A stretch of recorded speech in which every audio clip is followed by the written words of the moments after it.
Good morning बच्चों, स्वागत है आपका साइंस गुरुकुल नारायणपुर की इस ऑनलाइन क्लास में। और आज की क्लास में हम बात करेंगे नाभिक स्नेही प्रतिस्थापन अभिक्रिया की क्रियाविधि की, mechanism of nucleophilic substitution reaction.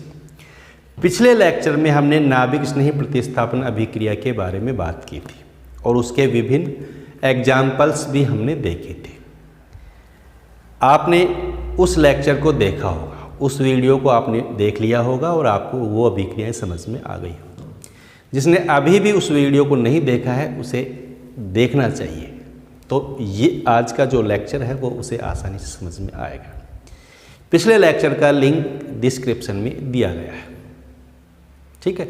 आज का जो लेक्चर है बहुत ही इम्पोर्टेंट है। आज जो टॉपिक हम पढ़ने जा रहे हैं उसमें से क्वेश्चन ज़्यादातर एग्जाम में आता है, ठीक है। आपको करना क्या है, वीडियो को पूरा देखना है, ध्यान से देखना है और ध्यान से अपनी नोटबुक में नोट करना है, ठीक है। देखो बच्चों, न्यूक्लियोफिलिक सब्स्टिट्यूशन रिएक्शंस जो होती है ना, उसकी मैकेनिज्म दो तरह की होती है, दो प्रकार की मैकेनिज्म होती है। कौन कौन सी?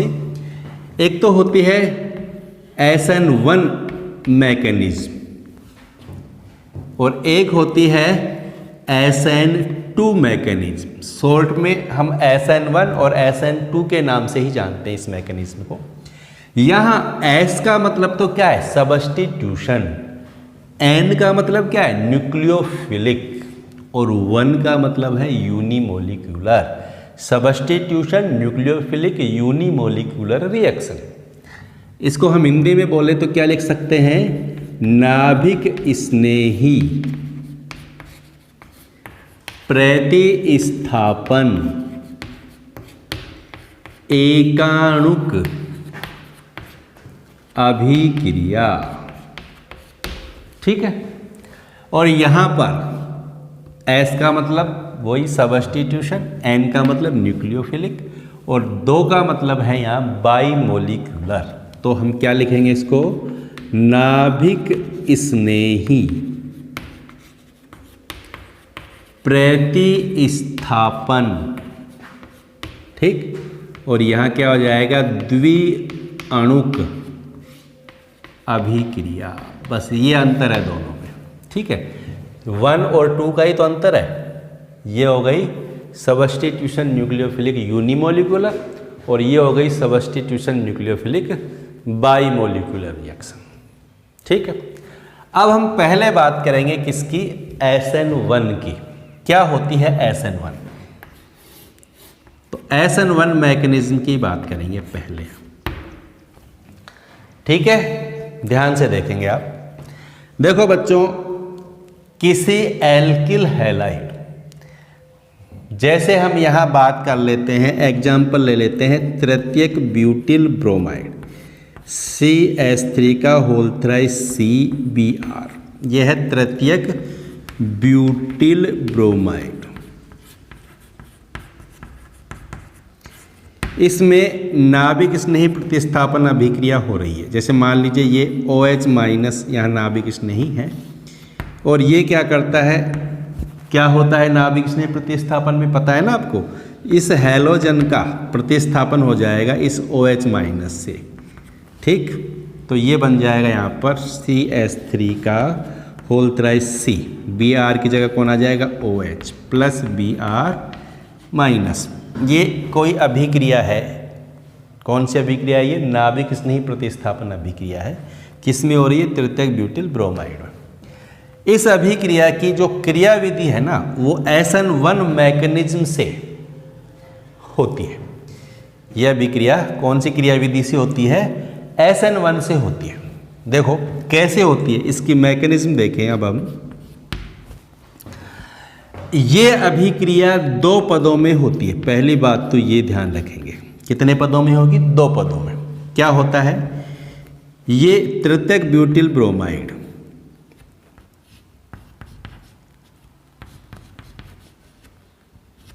ठीक है। इसको मैंने इस तरह लिख दिया, यहाँ CH3 का होल थ्राइस, या तीनों को अलग अलग कर दिया, ठीक। और ये क्या आ गया? Br, यही इस तरह लिख दिया मैंने, तृतीयक ब्यूटिल ब्रोमाइड। पहले पद में क्या होता है, फर्स्ट स्टेप में क्या होता है, ये जो हैलोजन है वो यहाँ से Br- के रूप में बाहर निकल जाता है। ये बॉन्ड टूटेगा, इलेक्ट्रॉन इस तरफ आएंगे, Br- के रूप में बाहर निकल जाएगा। और क्या बन जाएगा, कार्बोकैटायन। यहाँ इस कार्बन पर क्या आ गया, पॉजिटिव आ गया, प्लस Br-। क्या बन गया, ये क्या कहेंगे हम इसको, कार्बोकैटायन। जानते हैं ना कार्बोकैटायन, 11th क्लास में पढ़े हमने कार्बोकैटायन। तो क्या बन गया, ये कार्बोकैटायन बन गया, ठीक है ना। इसमें कार्बन पर पॉजिटिव चार्ज है तो उसको बोलते हैं हम कार्बोकैटायन। तो समझ में आई बात। फर्स्ट स्टेप में क्या हुआ, हैलोजन और कार्बन के बीच का बॉन्ड टूट गया। हैलोजन तो X- यानी Br- के रूप में बाहर निकल जाता है और बन जाता है यह कार्बोकैटायन। तो फर्स्ट स्टेप में बना कार्बोकैटायन, ये ध्यान रखेंगे अपन। सेकेंड स्टेप में क्या होता है, सेकेंड स्टेप में इस कार्बोकैटायन पर जो न्यूक्लियोफाइल है, जो नाभिक स्नेही है, वो अटैक करता है, उसका आक्रमण होता है। ये जो नाभिक स्नेही बना, ये जो कार्बोकैटायन बना है, इस पर अटैक करता है कौन, OH-, जो नाभिक स्नेही है, ये इस पर अब अटैक करेगा। इस पर अटैक करेगा तो हमें क्या प्राप्त हो जाएगा, प्रोडक्ट प्राप्त हो जाएगा। यहाँ पर आ जाएगा कौन, OH, और ये बन गया क्या, प्रोडक्ट। समझ में आ गई बात। तो इस तरह हमें प्रोडक्ट प्राप्त हो जाता है। ठीक, सेकेंड स्टेप में क्या हुआ है, समझ में आ गया। ये जो कार्बोकैटायन है, इस पर किसने अटैक किया, न्यूक्लियोफाइल ने, और क्या बन गया, प्रोडक्ट बन गया। ये जो फर्स्ट स्टेप है ना, ये रिवर्सिबल होता है, ठीक, उत्क्रमणीय होता है। और ये स्लो स्टेप है। इस स्टेप की बात करें तो ये मंद वेग वाला पद है। फर्स्ट स्टेप का जो वेग है मंद होता है, स्लो होता है। और हमने पढ़ा है केमिकल काइनेटिक्स में, हमने बात की थी कि अभिक्रिया का जो वेग है वह उस पद पर डिपेंड करता है जो स्लो स्टेप वाला है, ठीक है। तो इस अभिक्रिया का जो वेग है वो इस पद पर डिपेंड करता है। इसको बोलते हम क्या, वेग निर्धारक पद, रेट डिटरमाइन स्टेप, ठीक है। तो वेग निर्धारक पद में कितने अणु भाग ले रहे हैं, एक अणु भाग ले रहा है, किसका, एल्किल हैलाइड का। इसका मतलब क्या हुआ, इस अभिक्रिया का वेग केवल इस एल्किल हैलाइड की सांद्रता पर ही निर्भर करेगा। क्लियर हो गई बात, दोबारा सुनेंगे। हमने केमिकल काइनेटिक्स में क्या पढ़ा था कि अभिक्रिया का वेग उस पद पर निर्भर करता है जो स्लो होता है। और यहाँ ये पद जो फर्स्ट स्टेप है, इसमें ये मंद वेग वाला पद है, यानी अभिक्रिया का वेग केवल इस स्टेप के जो अभिकारक है, कौन है, एल्किल हैलाइड।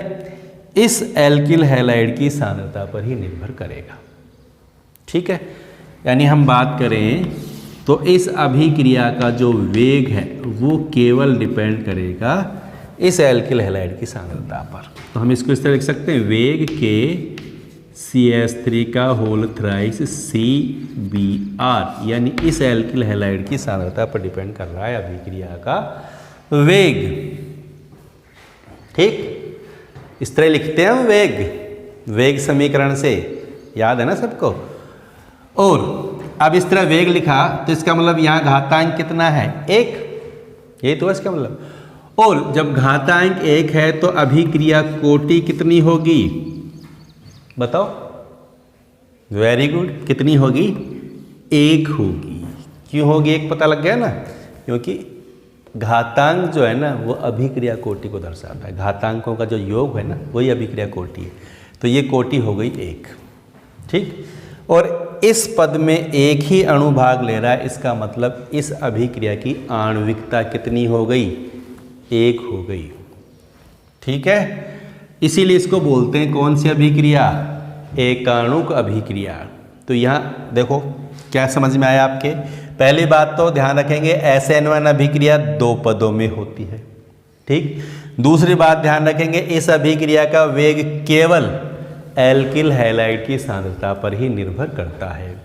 तीसरी बात ध्यान रखेंगे इस अभिक्रिया की कोटि कितनी होती है? एक, यानी प्रथम कोटि अभिक्रिया है और अभिक्रिया में एक ही अणु भाग ले रहा है, इसका मतलब इसकी आणविकता कितनी है? एक है। और आणविकता एक है इसलिए इसको बोलते हैं एकाणुक अभिक्रिया। आणविकता पढ़ी थी ना हमने, ठीक है, समझ में आ गई बात? अब देखो इस अभिक्रिया के पहले पद में क्या बनता है? कार्बोकैटायन। क्या बन रहा है? कार्बोकैटायन बनता है। दिख रहा है सबको? कार्बोकैटायन बनता है, ये बात ध्यान रखेंगे। और बात करें तो SN1 अभिक्रिया के लिए अभिक्रिया किसी पोलर प्रोटिक विलायक का उपयोग करते हैं। पोलर यानी ध्रुवीय प्रोटिक विलायक का यूज करेंगे इस अभिक्रिया के लिए। और इस तरह के विलायक हैं जैसे जल है, एल्कोहल है C2H5OH, या कौन ले सकते हैं अपन, कोई एसिड है CH3COOH। इन विलायकों का उपयोग करते हैं तो अभिक्रिया कौन सी मैकेनिज्म से होगी? SN1 मैकेनिज्म से होगी, ये ध्यान रखेंगे। ठीक है ना, ध्रुवीय प्रोटिक विलायक। कैसे विलायक है ये? ध्रुवीय प्रोटिक विलायक। इनमें से किसी भी विलायक का उपयोग कर सकते हैं इस अभिक्रिया के लिए। अब देखो इस अभिक्रिया में क्या बन रहा है? कार्बोकैटायन। और कार्बोकैटायन की स्टेबिलिटी पर डिपेंड करेगा क्या? एल्किल हैलाइड की क्रियाशीलता। एल्किल हैलाइड के जो द्वारा जितना स्टेबल कार्बोकैटायन बनेगा, इसका मतलब एल्किल हैलाइड उतनी ही आसानी से कार्बोकैटायन में कन्वर्ट हो जाएगा और अभिक्रिया का वेग क्या होगा? ज़्यादा होगा। तो कहने का मतलब ये है कि एल्किल हैलाइड की क्रियाशीलता उसके द्वारा बनने वाले कार्बोकैटायन के स्थायित्व पर निर्भर करती है। जितना ज़्यादा स्थायी कार्बोकैटायन बनता है एल्किल हैलाइड उतनी ही आसानी से SN1 अभिक्रिया देगा। ठीक है, समझ में आ गई बात? अब ध्यान करो, आपने पढ़ा 11th क्लास में कार्बोकैटायन का स्टेबिलिटी ऑर्डर क्या है? सबसे ज़्यादा स्थायी कौन सा कार्बोकैटायन है? बताओ, कौन सा कार्बोकैटायन है सबसे ज़्यादा स्थायी होता है? 3 डिग्री कार्बोकैटायन। उससे कम स्थायी होता है 2 डिग्री कार्बोकैटायन।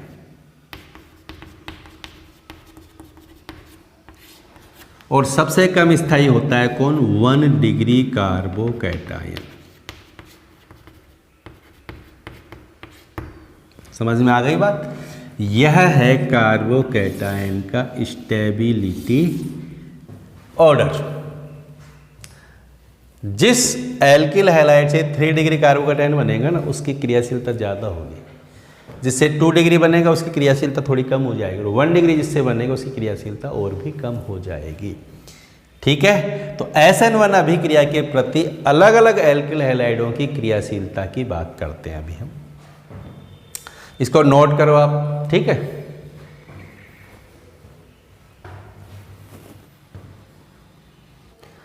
देखो ये हैं विभिन्न हैलो एल्केन। अब इनमें से किसकी रिएक्टिविटी ज़्यादा होगी SN1 अभिक्रिया के लिए, उसको हमें पहचानना है।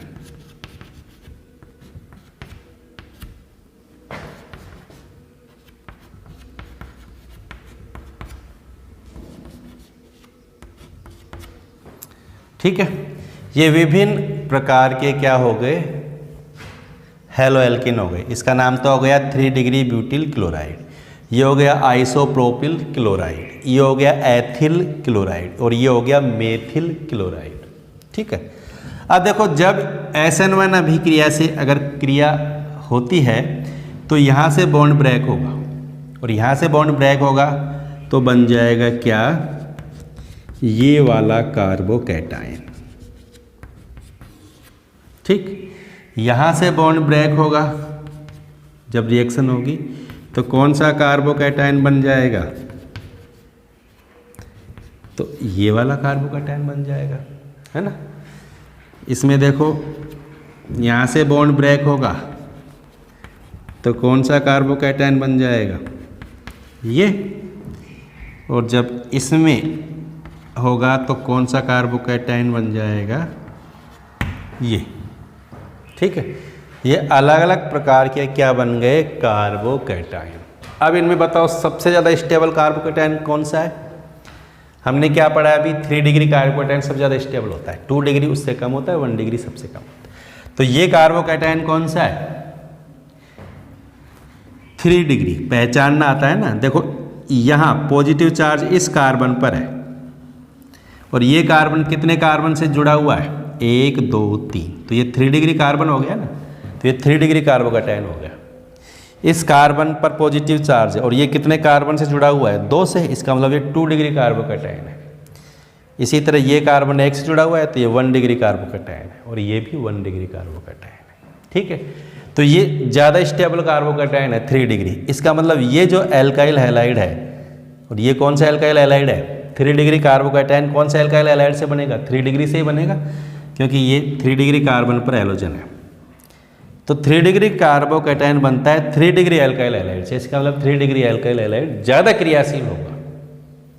इसी प्रकार ये 2 डिग्री कार्बोकैटायन बन रहा है, इसका मतलब ये कौन सा कार्बोकैटायन, कौन सा एल्काइल हैलाइड है, 2 डिग्री।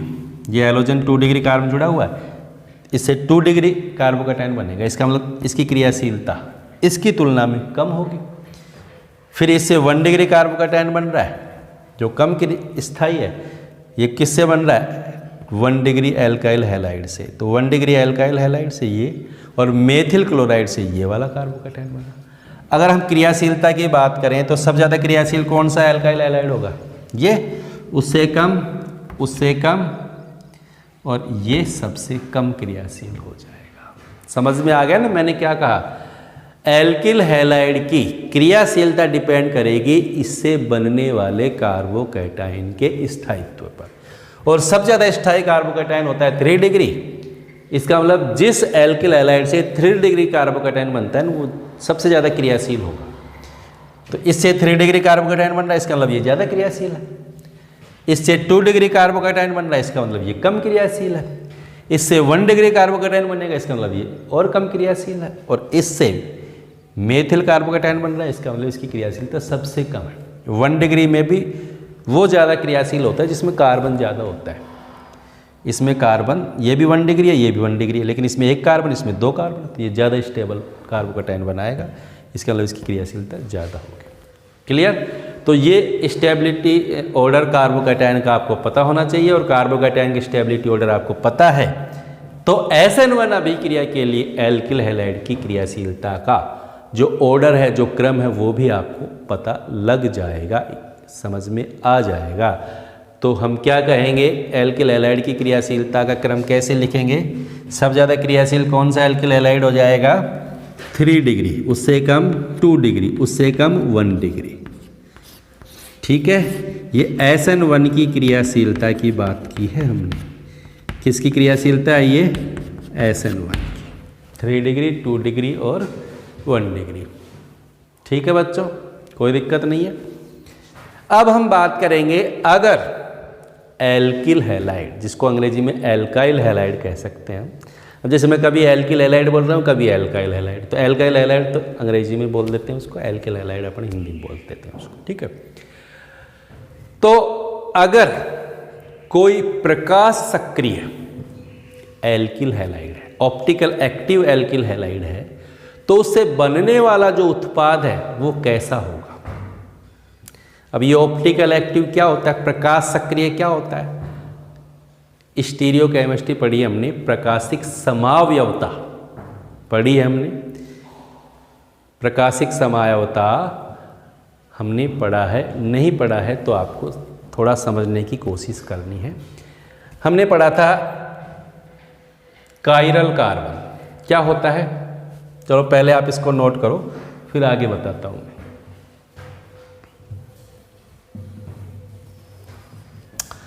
प्रकाश सक्रिय कार्बनिक यौगिक जो होते हैं ना, उनमें होता है कायरल कार्बन, किरेल कार्बन। जिस कार्बन की चारों संयोजकताओं पर अलग अलग परमाणु या परमाणु समूह उपस्थित होते हैं उसको बोलते हैं कौन सा कार्बन, कायरल कार्बन या किरेल कार्बन। जैसे यहाँ ए जुड़ा हुआ है, बी जुड़ा हुआ है, सी जुड़ा हुआ है, डी जुड़ा हुआ है, तो ये कौन सा कार्बन है, किरेल कार्बन है।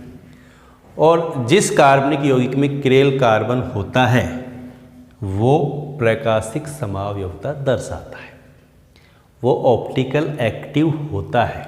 अभी तो आपको इतना ही ध्यान रखना है, ठीक है। और ऑप्टिकल एक्टिव दो तरह के पढ़े हैं हमने, दो तरह के होते हैं। एक तो होता है दक्षिण ध्रुवण घूर्णक डेक्स्ट्रो रोटेटरी, और एक होता है लीवो रोटेटरी वाम ध्रुवण घूर्णक। दक्षिण ध्रुवण घूर्णक के नाम से पहले हम लिख देते हैं डी या प्लस, और वाम ध्रुवण घूर्णक के नाम से पहले लिख देते हैं हम एल या माइनस। समझ में आ गई बात। डी का मतलब तो है दक्षिण ध्रुवण घूर्णक, और प्लस का मतलब भी दक्षिण ध्रुवण घूर्णक होता है। एल का मतलब होता है वाम ध्रुवण घूर्णक, और माइनस का मतलब भी वाम ध्रुवण घूर्णक होता है। तो प्रकाश सक्रिय पदार्थ दो तरह के होते हैं, एक तो दक्षिण और एक वाम, एक प्लस और एक माइनस, एक डी और एक एल। जो प्रकाश को किधर किधर दक्षिण ध्रुवण का मतलब दाईं तरफ क्लॉकवाइज घुमाता है, कौन से प्रकाश को, समतल ध्रुवित प्रकाश को। जो समतल ध्रुवित प्रकाश को किधर घुमाएगा, क्लॉकवाइज, वो तो होता है डी या प्लस। और जो समतल ध्रुवित प्रकाश को एंटी क्लॉकवाइज घुमा देता है वो होता है कौन, वाम ध्रुवण घूर्णक या माइनस। ठीक है, समझ में आ गई बात। तो प्रकाश सक्रिय होगा या नहीं होगा, इसके लिए हमें क्या पता होना चाहिए कि उसमें किरेल कार्बन है या नहीं है। अगर किरेल कार्बन है तो वो प्रकाश सक्रिय है। ठीक, अब हम क्या बात कर रहे हैं कि SN1 अभिक्रिया में यदि ऐसा एल्किल हैलाइड है हमारे पास जो ऑप्टिकल एक्टिव है, जो प्रकाश सक्रिय है या जिसमें किरेल कार्बन है, तो जो उत्पाद बनेगा वो किस प्रकार का होगा, वो दक्षिण ध्रुवण घूर्णक होगा या वो वाम ध्रुवण घूर्णक होगा, वो किस प्रकार का होगा, या वो रेसिमिक मिश्रण होगा। पढ़ा है हमने रेसिमिक मिश्रण। रेसिमिक मिश्रण 50% तो डी या प्लस और 50% एल या माइनस, दोनों को मिला देते हैं तो बन जाता है रेसिमिक मिश्रण। ठीक है, रेसिमिक मिश्रण का मतलब 50% तो प्लस और 50% माइनस, यानी प्लस दक्षिण ध्रुवण घूर्णक और 50% वाम ध्रुवण घूर्णक का जो मिश्रण है ना, वो क्या है, रेसिमिक मिश्रण है। और वो ऑप्टिकल इनएक्टिव होता है, वो प्रकाश अक्रिय होता है, वो समतल ध्रुवित प्रकाश के तल को क्या करता है, घूर्णित नहीं करता है। समझ में आ गई, वो ऑप्टिकल इनएक्टिव हो जाएगा फिर वो, तो उसको बोलते हैं रेसिमिक मिश्रण। समझ में आ गई बात। तो इस बात की हम चर्चा करते हैं कि SN1 अभिक्रिया से जो प्रोडक्ट बनेगा वो दक्षिण ध्रुवण घूर्णक होगा या वाम ध्रुवण घूर्णक होगा या रेसिमिक मिश्रण होगा। देखो कैसा होगा।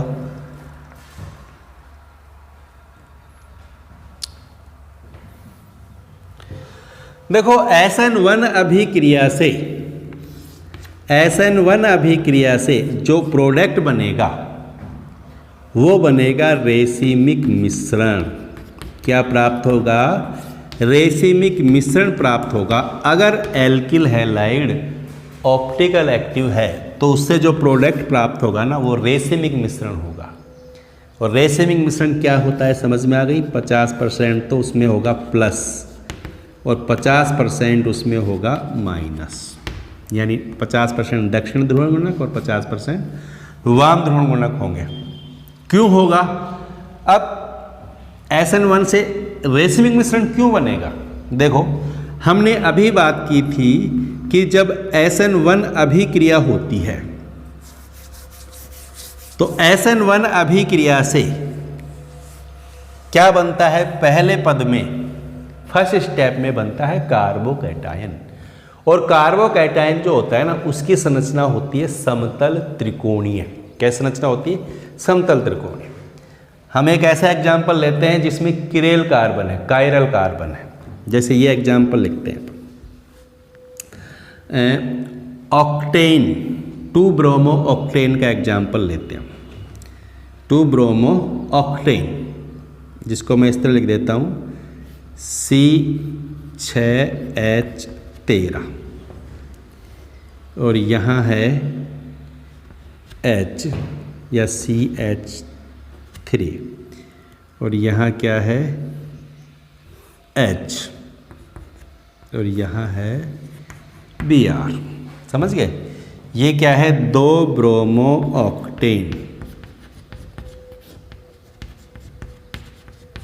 ये ऑप्टिकल एक्टिव है, ये कार्बन किरेल कार्बन है। देखो यहाँ H है, ये Br है, ये C6H13 है, और ये CH3, चारों अलग अलग है, तो ये कायरल कार्बन है, यानी ऑप्टिकल एक्टिव है।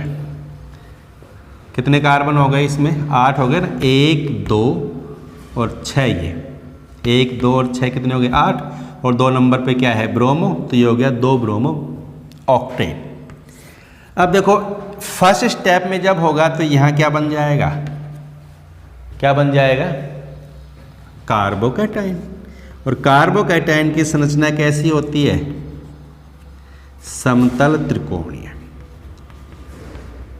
इस तरह की संरचना बनेगी इसकी, प्लस Br माइनस। क्या संरचना बन गई है? समतल त्रिकोणीय संरचना बन गई।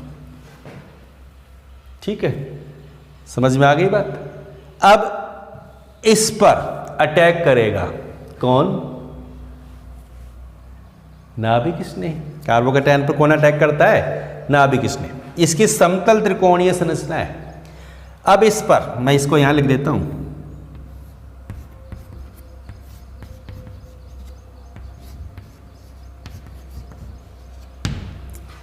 ठीक है।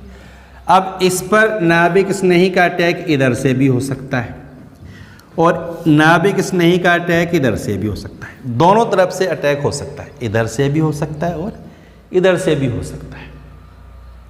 समझ गए? इधर से जब अटैक होगा तो क्या बन जाएगा?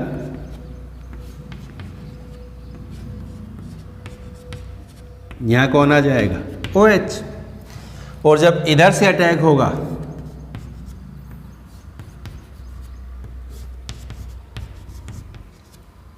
तो OH किधर आ जाएगा? इधर आ जाएगा। समझ में आ गई बात? अंतर क्या है? इसमें तो OH इस तरफ है, इसमें OH इस तरफ है। ठीक है, ये तो है क्या? अब देखो इसमें ये दोनों, एक तो इसमें कौन सा है? दक्षिण ध्रुवण गुणक, और एक कौन सा है? वाम ध्रुवण गुणक। एक दक्षिण है, एक वाम है। समझ में आ गया? इसका जो विन्यास है वो उसका विन्यास है, लेकिन इसका विन्यास इससे उल्टा हो गया। इसमें Br इधर है, इसमें OH इधर है, लेकिन इसमें OH इसके अपोजिट डायरेक्शन में आ गया। ठीक, तो ये तो है यहाँ पर प्लस, और ये है यहाँ पर माइनस। तो 50% तो बनता है ये, और 50% बनता है ये, यानी दोनों का क्या बन जाता है? मिश्रण। और दोनों का जो मिश्रण होता है वही क्या है? रेसिमिक मिश्रण। क्लियर? तो ये ध्यान रखना है आपको कि SN1 अभिक्रिया से हमें रेसिमिक मिश्रण प्राप्त होता है। कब? जब हेलो एल्केन कैसा हो? प्रकाश सक्रिय हो। हेलो एल्केन में किरेल कार्बन हो, तो जो उत्पाद बनेगा वो रेसिमिक मिश्रण होगा। क्लियर होगी? क्यों होगा ये समझ में आ गया? क्योंकि यहाँ क्या बन रहा है? कार्बोकैटायन, और कार्बोकैटायन की संरचना कैसी थी? समतल त्रिकोणीय। इसलिए इस पर नाभिक स्नेही आगे से भी आक्रमण कर सकता है और पीछे से भी आक्रमण कर सकता है। ठीक है, क्लियर हो गई ना बात? समझ में आ गई बात? अब दोबारा सुनेंगे अपन SN1 अभिक्रिया के बारे में हमने क्या क्या बातें की, उसको ध्यान से दोबारा सुन लो आप एक बार। पहली बात तो SN1 अभिक्रिया कितने स्टेप में हो रही है? 2 स्टेप में हो रही है। ठीक है। दूसरी बात SN1 अभिक्रिया का जो फर्स्ट स्टेप है उसमें बन रहा है कार्बोकैटायन। ठीक है। और सेकेंड स्टेप में क्या हो रहा है? कार्बोकैटायन पर नाभिक स्नेह का आक्रमण हो रहा है। अब फर्स्ट स्टेप जो है ना वो वेग निर्धारक पद होता है, क्योंकि वो स्लो होता है, इसलिए अभिक्रिया का वेग उस पद पर डिपेंड करता है और उसकी कोटि कितनी है? 1, यानी प्रथम कोटि अभिक्रिया होती है और आणविकता कितनी होती है? 1। इसीलिए तो इसको कहते हैं क्या? नाभिक स्नेह प्रतिस्थापन एकाणुक अभिक्रिया। कार्बोकैटायन बन रहा है, कार्बोकैटायन बन रहा है, इसलिए अभिक्रिया की जो क्रियाशीलता है वो डिपेंड करेगी, एल्किल हैलाइड की जो क्रियाशीलता है वो डिपेंड करेगी उससे बनने वाले कार्बोकैटायन पर। ठीक है। 3 डिग्री एल्काइल हैलाइड से 3 डिग्री कार्बोकैटायन बनता है जो ज़्यादा स्थायी है, इसलिए 3 डिग्री एल्काइल हैलाइड जो होते हैं ना वो ज़्यादा क्रियाशील होते हैं। 2 डिग्री एल्काइल हैलाइड कम होते हैं, 1 डिग्री सबसे कम होते हैं। तो ये ध्यान रखेंगे SN1 के लिए एल्किल हैलाइड की जो क्रियाशीलता का क्रम है वो आपको याद होना चाहिए, 3 डिग्री, 2 डिग्री और 1 डिग्री। ठीक है। इसके बाद में बताया मैंने कि ये अभिक्रिया ध्रुवीय प्रोटिक विलायक में होती है। ध्रुवीय प्रोटिक विलायक अगर है तो SN1 मैकेनिज्म से अभिक्रिया होती है। क्लियर हो गई बात? और लास्ट बात जो मैंने बताई कि अगर एल्किल हैलाइड प्रकाश सक्रिय है तो उत्पाद प्राप्त होगा हमें रेसेमिक मिश्रण। ये सारी बातें आपको समझ में आ गई होंगी। आ गई बात समझ में? तो ये चीज़ आप ध्यान रखना कि 3 डिग्री एल्किल हैलाइड अगर है और इस तरह के विलायक अगर हैं तो अभिक्रिया कौन सी मैकेनिज्म से होगी? SN1 मैकेनिज्म से होगी। 2 डिग्री एल्किल हैलाइड अगर हैं और ये हैं तो भी वो SN1 मैकेनिज्म से होने की संभावना होगी। ठीक है। 1 डिग्री में सबसे कम संभावना होगी अभिक्रिया SN1 मैकेनिज्म से हो, उसकी संभावना बहुत कम होगी। ठीक है बच्चों। अब हम बात करेंगे दूसरी अभिक्रिया की, दूसरी क्रियाविधि की, जिसका नाम क्या है? SN2। अब SN2 क्या होती है उसको समझना है हमें। ठीक है। SN2 की बात करते हैं अब, सब्स्टिट्यूशन न्यूक्लियोफिलिक बाइमोलिकुलर रिएक्शन। इसका एग्जाम्पल लेते हैं। मान लीजिए ये है मेथिल ब्रोमाइड, इसमें नाभिक स्नेही प्रतिस्थापन होता है। मान लीजिए यह अभिक्रिया हो रही है, OH- के द्वारा Br का प्रतिस्थापन होता है तो बन जाता है क्या? CH3OH प्लस Br-, ये बन गया मेथिल एल्कोहल और ये क्या है? Methyl bromide. इस अभिक्रिया की जो क्रियाविधि है ना वो SN2 मैकेनिज्म से होती है। ठीक है। मेथिल ब्रोमाइड में नाभिक स्नेही प्रतिस्थापन अभिक्रिया कौन सी मैकेनिज्म से होगी? SN2 से होगी। कैसे होगी इसकी अभिक्रिया देखें हम, इसकी मैकेनिज्म देखें हम। देखो ये है CH3Br, इसको मैं इस तरह लिख देता हूँ H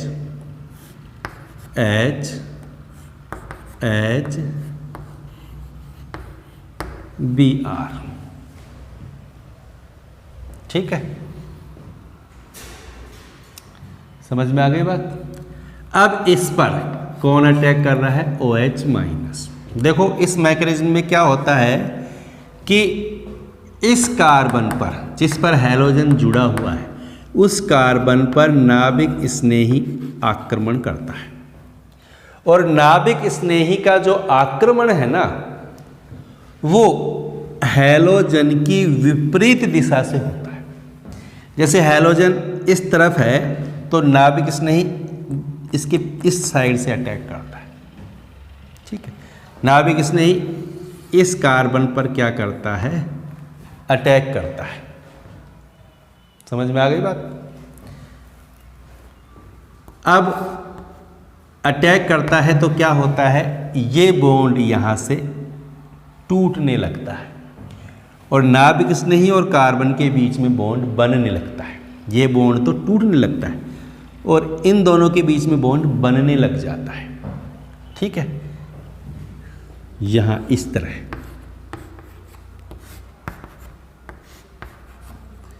यहाँ Br यहाँ पर होता है पार्शियली नेगेटिव चार्ज, और इन दोनों के बीच में बॉन्ड बने लग जाएगा यहाँ पर, तो ये आ जाएगा OH, और यहाँ पर भी होता है पार्शियली नेगेटिव चार्ज। ठीक,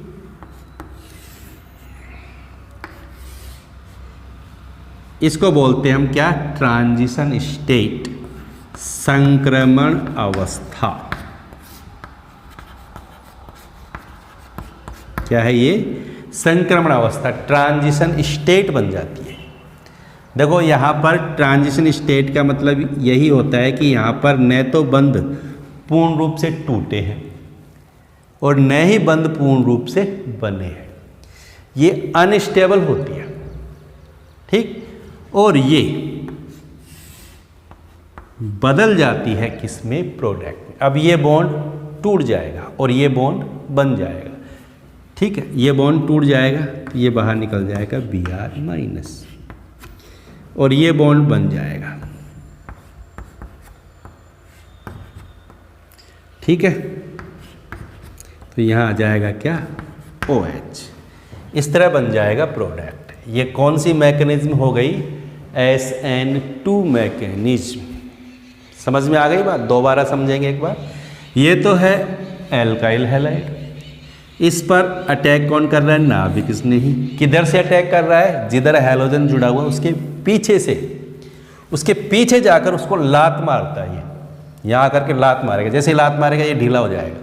ठीक, ये ढीला हो जाएगा, बॉन्ड टूटने लग जाएगा और इन दोनों के बीच बॉन्ड बनने लग जाएगा, और ये एक नई अवस्था बन जाती है जिसको बोलते हैं संक्रमण अवस्था, ट्रांजिशन स्टेट।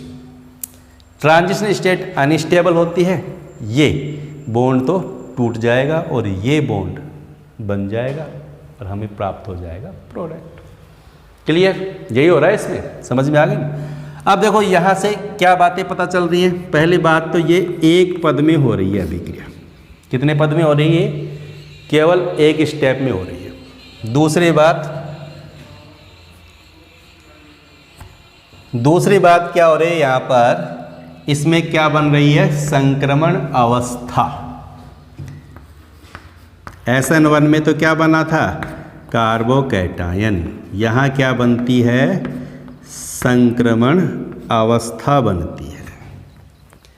यहाँ पर देखो नाभिक स्नेही और एल्किल हैलाइड दोनों भाग ले रहे हैं। एक ही स्टेप में है और उसमें नाभिक स्नेही भी भाग ले रहा है और एल्किल हैलाइड भी भाग ले रहा है। इसका मतलब इसकी आणविकता कितनी हो गई, 2। एक अणु नाभिक स्नेही का हो गया, एक अणु एल्किल हैलाइड का हो गया, यानी इसकी आणविकता कितनी हो गई, 2 हो गई। आणविकता 2 हो गई, तभी तो इसको कहते हैं हम क्या, द्विअणु का अभिक्रिया। आणविकता 2 है, इसलिए इसको बोलते हैं SN2, द्विअणुक। अब अभिक्रिया का वेग भी एल्किल हैलाइड और नाभिक स्नेही दोनों की सांद्रता पर निर्भर करेगा, एल्किल हैलाइड पर भी और नाभिक स्नेही पर, क्योंकि दोनों ही इस पद में भाग ले रहे हैं। तो इसका जब वेग लिखेंगे ना, तो क्या लिखेंगे, वेग बराबर K, और एल्किल हैलाइड कौन सा है, CH3Br, और नाभिक स्नेही कौन है, OH-। यानी अभिक्रिया का वेग इन दोनों की सांद्रताओं पर निर्भर करता है। यानी इसकी कोटि कितनी हो जाएगी, इसकी कोटि कितनी हो जाएगी, 1 + 1 = 2। ठीक है, तो इस अभिक्रिया की कोटि कितनी होती है, 2 होती है। और 2 क्यों होती है, क्योंकि दोनों का क्या हो गया यहाँ पर योग। पता है ना सबको, कोटि जब पता लगाते हैं तो वेग समीकरण में घातांकों का जो योग हो रहा है ना, वही क्या है, अभिक्रिया की कोटि होती है। और क्या पता चला हमें इससे, और क्या हो रहा है यहाँ पर देखो, यहाँ पर ये तो है प्रोडक्ट, ये तो है क्या, रिएक्टेंट, और ये है प्रोडक्ट। इनको देखो दोनों को, इस एल्किल हैलाइड और इस प्रोडक्ट की बात करें हम, तो इन दोनों का जो विन्यास है ना, वो क्या है, उल्टा होता है, बदल जाता है। इसमें तो हैलोजन इस तरफ है, इसमें हैलोजन इस तरफ है। ठीक है ना। विन्यास में क्या आया, परिवर्तन। विन्यास क्या हो जाता है, उलट जाता है, उल्टा हो जाता है। अगर हम इसकी स्टीरियोकेमिस्ट्री की बात करें, अगर ये जो एल्किल हैलाइड है वो कैसा है, प्रकाश सक्रिय है। अगर एल्किल हैलाइड प्रकाश सक्रिय है ना, तो जो उत्पाद बनेगा वो भी प्रकाश सक्रिय होगा, लेकिन उसका जो विन्यास है वो एल्किल हैलाइड के विन्यास का उल्टा होगा। इसके विन्यास से उलट विन्यास होगा इसका। इसको बोलते हैं वाल्डन प्रतिपन। क्या बोलते हैं इसको, वाल्डन प्रतिपन कहते हैं। इसको समझेंगे अब एक एग्जाम्पल से। तो ये सारी बातें आपको समझ में आनी चाहिए, ठीक है। अब जैसे ऑप्टिकल एक्टिव अगर है, यहाँ हम कोई ऑप्टिकल एक्टिव ले लें, मान लीजिए 2 ब्रोमोब्यूटेन ले लें। यहाँ तो मैं लिख देता हूँ क्या, CH3, और यहाँ कर देता हूँ क्या, CH2CH3। अब देखो चारों अलग अलग हो गए ना, ये चारों समूह अलग हो गए, तो ये क्या हो गया, ऑप्टिकल एक्टिव हो गया। ये कायरल कार्बन हो गया ना, जिसमें कायरल कार्बन है, किरेल कार्बन है, वो ऑप्टिकल एक्टिव हो जाता है। इसका नाम हो गया 1 2 3 4 2 ब्रोमोब्यूटेन। ये 2 ब्रोमोब्यूटेन का एग्जाम्पल ले लिया हमने। उसको 2 ब्रोमोब्यूटेन में क्या कर दिया मैंने, चेंज कर दिया। उससे पहले आप इसको नोट कर लो। पहले तो आप, मैं इसको वापस, पहले आप इसको नोट करो, ठीक है। समझ में आ गई, उतार लिया ना सबने। अब देखो मैं इसको कन्वर्ट कर देता हूँ किसमें, 2 ब्रोमोब्यूटेन में। यहाँ तो क्या जोड़ दिया मैंने, CH3, और यहाँ लिख दिया मैंने CH2CH3।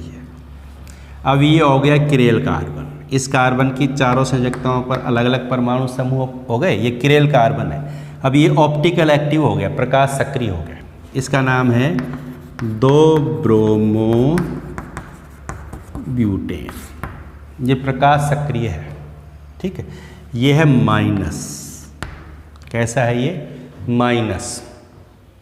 माइनस का मतलब जानते हैं ना, माइनस का मतलब वाम ध्रुवण घूर्णक है ये।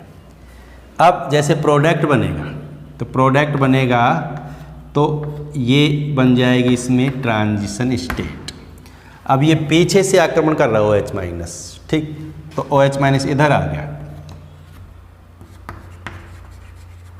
अब ये जो प्रोडक्ट बना है यहाँ पर, ये हो जाएगा प्लस। क्या हो जाएगा, ये प्लस हो गया। ये तो है वाम ध्रुवण घूर्णक, और ये हो गया दक्षिण ध्रुवण घूर्णक, ठीक। यानी इसके विन्यास से उल्टा विन्यास हो गया। इसका विन्यास इसके विन्यास से क्या हो गया, उल्टा हो गया, उलट गया विन्यास। इस प्रतिपन को बोलते हैं वाल्डन प्रतिपन। क्या कहते हैं इसको, वाल्डन प्रतिपन। समझ गए, तो ये है वाल्डन प्रतिपन, वाल्डन इन्वर्जन, ठीक है। समझ में आ गई। SN2 मैकेनिज्म दोबारा सुनेंगे, ध्यान से सुनेंगे। क्या कहा मैंने, सबसे पहले बात तो SN2, यहाँ जो अभिक्रिया होगी वो एक ही स्टेप में होगी, ठीक। दूसरी बात, इस स्टेप में क्या बनती है, संक्रमण अवस्था बनती है, ठीक है।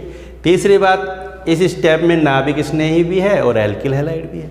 दोनों के अणु भाग ले रहे हैं, 2 अणु भाग ले रहे हैं। इसका मतलब इसकी आणविकता कितनी है, 2, यानी ये कैसी अभिक्रिया है, द्विअणुक है, ठीक। नाभिक स्नेही भी है, एल्किल हैलाइड भी, यानी अभिक्रिया का वेग दोनों की ही सांद्रता पर निर्भर करेगा, एल्किल हैलाइड की पर भी और नाभिक स्नेही के पर। इसका मतलब इसकी कोटि कितनी हो गई, 2 हो गई। क्लियर हो गई बात। अगर एल्किल हैलाइड कैसा है, प्रकाश सक्रिय है, तो जो उत्पाद बनेगा ना वो भी प्रकाश सक्रिय होगा, और उसका विन्यास एल्किल हैलाइड के विन्यास से उल्टा होगा, विन्यास उलट जाएगा अभिक्रिया होने पर। इसको क्या कहेंगे हम, वाल्डन प्रतिपन।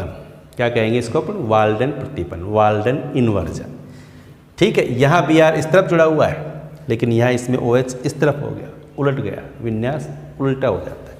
एक बात और ध्यान रखेंगे, यहाँ पर जो नाभिक स्नेही है ना, वो जिधर हैलोजन जुड़ा हुआ उससे पीछे जाकर उसकी पीछे से क्या करता है, आक्रमण करता है। इसको बोलते हैं बैक साइड अटैक, पश्च आक्रमण, पीछे से आक्रमण होता है यहाँ पर। एक चीज़ और जिसको हम बात करेंगे कि एल्किल हैलाइड की क्रियाशीलता किसकी ज़्यादा होती है, SN2 अभिक्रिया की बात करें तो देखो यहाँ पर ये नाभिक स्नेही इस कार्बन के पास आता है, ये नाभिक स्नेही इस कार्बन के पास आता है, ठीक है। और यहाँ पर ये जो समूह जुड़े होते हैं ये इस नाभिक स्नेही के इस कार्बन के पास आने में, यानी नाभिक स्नेही को इस कार्बन पर अटैक करने में बाधा उत्पन्न करते हैं। इसको बोलते हैं कौन सी बाधा, त्रिविम बाधा। कौन सी बाधा कहते हैं इसको, त्रिविम बाधा, स्टेरिक हिंड्रेंस। समझ गए क्या कहा मैंने, दोबारा सुनो। ये नाभिक स्नेही इस कार्बन पर आक्रमण करेगा और इस कार्बन पर हमें पता है ये समूह उपस्थित होंगे, यहाँ पर कोई ना कोई परमाणु या समूह उपस्थित होगा।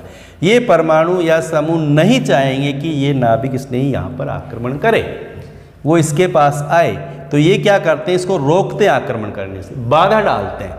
उस बाधा को बोलते हैं त्रिविम बाधा।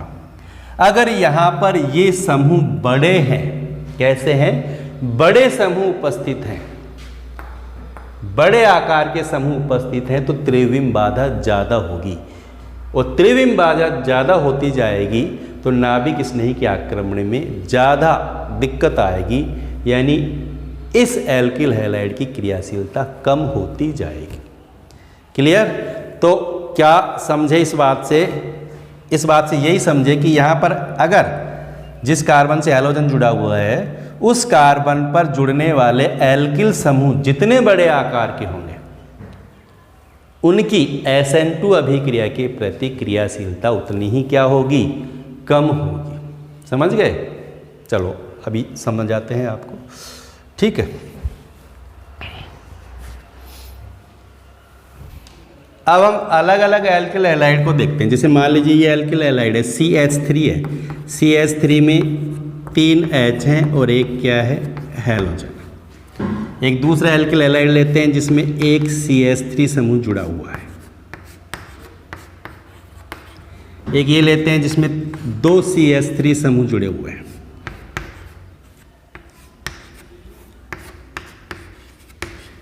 और एक ये लेते हैं तीसरा जिसमें 3 CH3 समूह जुड़े होते हैं। ठीक है। अब देखो ये तो कौन सा हो गया, 3 हाइड्रोजन है, ये हो गया प्राथमिक एल्किल हैलाइड, क्योंकि इससे कोई कार्बन जुड़ा हुआ है क्या, दूसरा नहीं, इससे एक कार्बन जुड़ा हुआ है, तो ये भी कौन सा है, प्राथमिक एल्किल हैलाइड। इस कार्बन से इधर भी कार्बन, इधर भी कार्बन, तो ये हो गया 2 डिग्री एल्किल हैलाइड। और इस कार्बन से जिस पर हैलोजन जुड़ा हुआ है उस पर 3 कार्बन जुड़े हुए हैं, 1 2 3, तो ये हो गया तृतीयक एल्किल हैलाइड। समझ गए।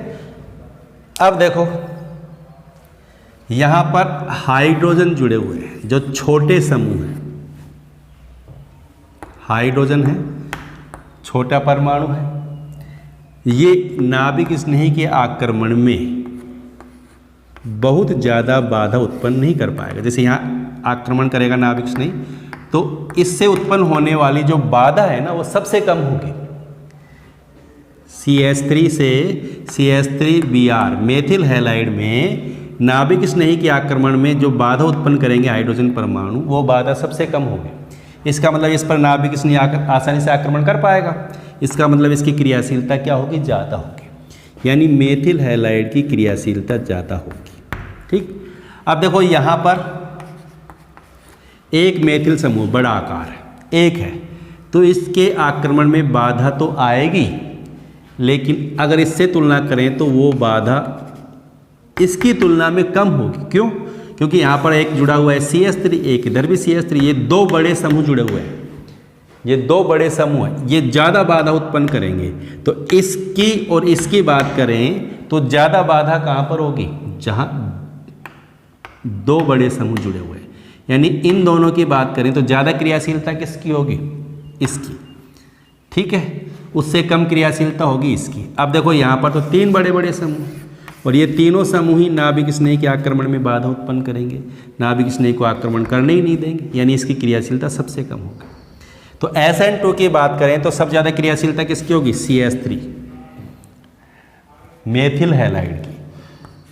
ठीक, उससे कम क्रियाशीलता हो जाएगी इसकी, जिसमें CH3CH2Br की। इससे कम क्रियाशीलता हो जाएगी इसकी, जिसमें 2 मेथिल समूह जुड़े हुए हैं, CH3CH3Br। ये लिखते हैं इसको, एक CH3 एक CH3CHBr। और सबसे कम क्रियाशीलता हो जाएगी इसकी 3 डिग्री एल्किल हैलाइड की। तो 1 डिग्री सबसे ज़्यादा होगा, और 1 डिग्री में भी सबसे ज़्यादा कौन होगा? Methyl halide. उससे कम एथिल ब्रोमाइड, उससे कम 2 डिग्री जैसे आइसोप्रोपिल, और सबसे कम 3 डिग्री जैसे तृतीयक ब्यूटिल हैलाइड। तो ये ध्यान रखेंगे, SN2 के प्रति एल्किल हैलाइड की क्रियाशीलता का क्रम क्या है? 1 डिग्री सबसे ज़्यादा, 2 डिग्री उससे कम, और 3 डिग्री की क्रियाशीलता सबसे कम होगी SN2 अभिक्रिया के प्रति। और क्यों होगी उसका कारण आपको समझ में आ गया होगा। ठीक है, ये जो कार्बन पर उपस्थित समूह है ना, ये एक तरह से यहाँ बॉडी गार्ड का काम करते हैं। इस नाभिक स्नेह को यहाँ नहीं आने देते, ये छोटे हैं, इनकी ताकत कम है, इसलिए नाभिक स्नेह आक्रमण कर लेता है। लेकिन जैसे ये समूह बड़ा हो गया तो ज़्यादा बाधा आ गई, ये समूह 2 आ गए तो और ज़्यादा बाधा आ गई, 3 समूह आ गए तो और ज़्यादा बाधा आ गई, इनका आकार और बढ़ जाएगा तो और ज़्यादा बाधा आ जाएगी, और जितनी ज़्यादा बाधा आती जाएगी क्रियाशीलता उतनी ही कम होती जाएगी। इसलिए सबसे ज़्यादा क्रियाशील होगा 1 डिग्री, उससे कम 2 डिग्री, और सबसे कम 3 डिग्री होगा। ठीक है, अब हम देखें कि SN1 और SN2 दोनों की तुलना करते हैं एक बार।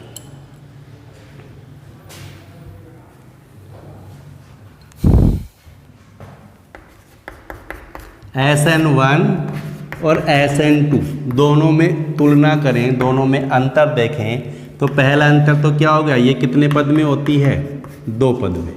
ये कितने पद में होती है? 1 पद में। पहला अंतर तो ये हो गया। दूसरा, ये कैसी है? एकाणुक।